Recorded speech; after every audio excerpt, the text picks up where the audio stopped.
नमस्कार मित्रों, संस्कृत ज्ञानम चैनल पर आपका हार्दिक स्वागत है।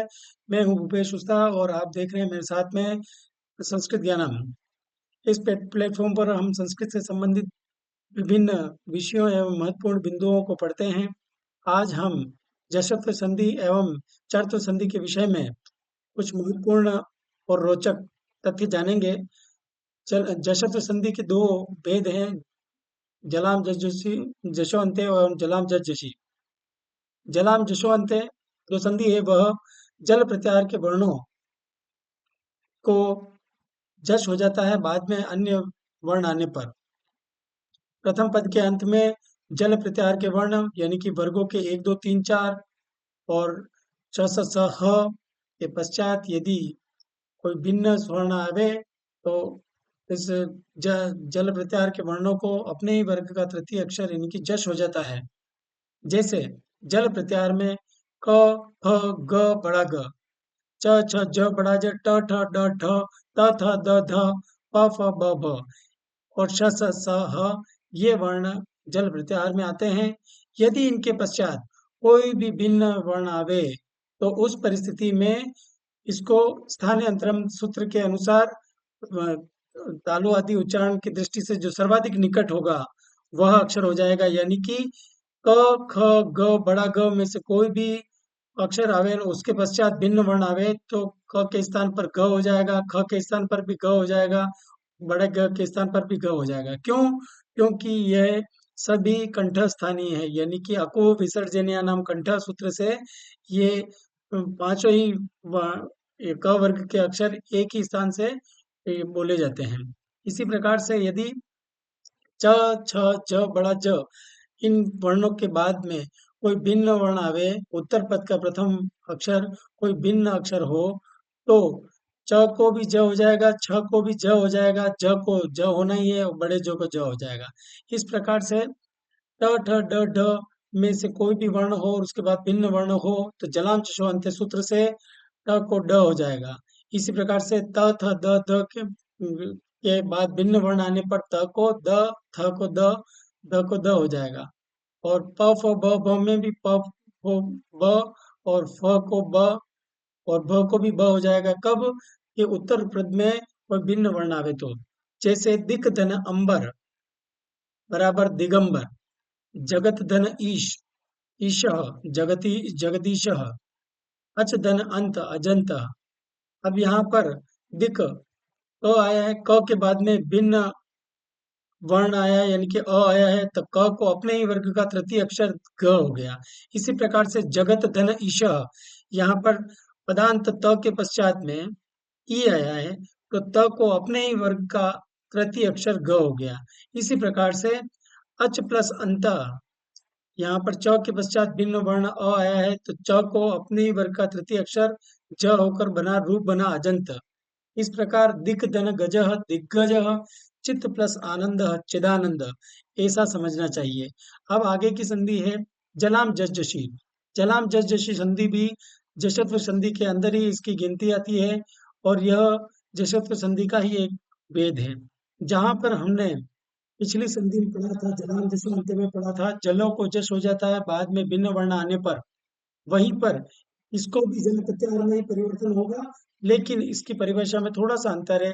जलों को यानी कि वर्गों के 1, 2, 3, 4 स स स ह को अपने ही वर्ग का तृतीय अक्षर हो जाता है बाद में वर्गों के 3 या 4 आने पर, यानी कि जश प्रत्याहार के आने पर। इस दूसरे अर्थों में इसको बोला जा सकता है जलों को जश हो जाता है बाद में जश आने पर। जलों को जश हो जाता है, जलों को यानी कि वर्गों के 1, 2, 3, 4 स स स ह को जश यानी कि अपने ही वर्ग का तृतीय अक्षर हो जाता है बाद में तीसरा या चौथा अक्षर हो तो। इसकी मुख्य पहचान ये है कि इसके बीच में आधा अक्षर हमेशा होता ही होता है।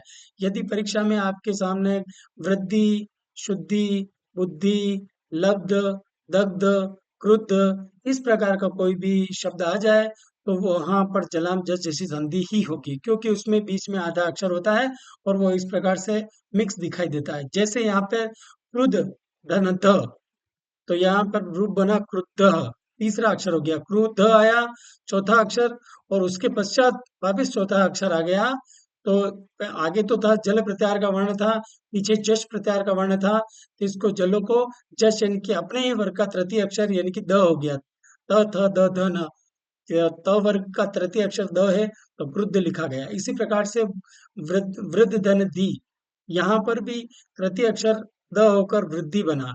इसी प्रकार लब, लब धन द, भ, भ को ब हो गया यहाँ पर।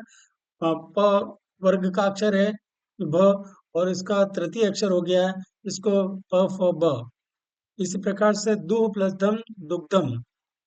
इस तरह हमें इस जलाम जस जैसी संधि को समझना चाहिए, क्योंकि जलाम जस जैसी संधि और जशत्व संधि परीक्षा में ज्यादा पूछी जाती है, और इन दोनों में ज्यादा कोई भेद भी नहीं है। इनको देखकर पहचानना आसान होता है।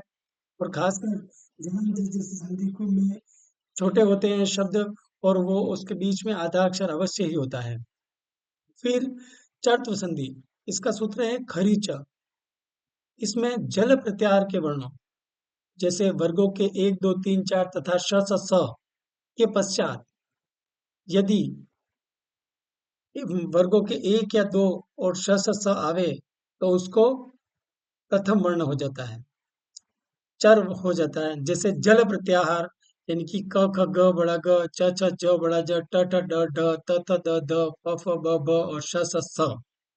ये प्रथम पद के अंत में हो इनमें से कोई भी अक्षर, और उसके पश्चात खर प्रत्याहार आवे। खर यानी कि वर्गों के 1 2 श स स अगर आवे, तब वहां पर प्रथम अक्षर हो जाता है, या फिर श स स हो जाता है। जैसे सद प्लस कार, यहाँ पर जल प्रत्याहार का वर्ण द आया, उसके पश्चात खर प्रत्याहार का वर्ण क आया, यानी कि जल प्रत्याहार के वर्ण में वर्गों का 1 2 3 4 श स स होता है। यहाँ पर तीसरा वर्ण आया है स द, त थ द, त वर्ग का तीसरा अक्षर आया है। उसके पश्चात उत्तर पद का प्रथम अक्षर क है। क खर प्रत्याहार में आता है, वर्गों के 1 2 और श स स के अंदर इसकी गिनती आती है। तो अगर ऐसी स्थिति है, तो ये द जो है वो जल प्रत्याहार का वर्ण वो चर हो जाएगा, यानी कि अपने ही वर्ग का प्रथम अक्षर हो जाएगा। तो सद धनकार, तो द का त होकर बना सत्कार। इसी प्रकार से दिग धनपाल, तो दिक्पाल। विपद काल, विपद कालः। उद धन किर्ण, उत्कीर्ण। सद धन पुत्र, सत्पुत्र। उद धन पन्न, उत्पन्न। उद धन साह, उत्साह। सद धन कर्म, सत्कर्म। युयुध धन सते, युयुत्सते। भेद धन तुम, भेतुम। इस प्रकार हमने आज खरीच यानी कि चत्व संधि, और जलाम जशोंते यानी कि जशत्व संधि, और जलाम जशी ये भी जशत्व संधि, इन तीनों संधियों को आपने पढ़ा। इसके संबंध में आपको कुछ भी समझ में नहीं आया हो, या फिर कोई जिज्ञासा हो, तो आप हमें कमेंट में लिखकर बता सकते हैं। आपने मेरे बात को इतने ध्यान से सुना, उसके लिए धन्यवाद।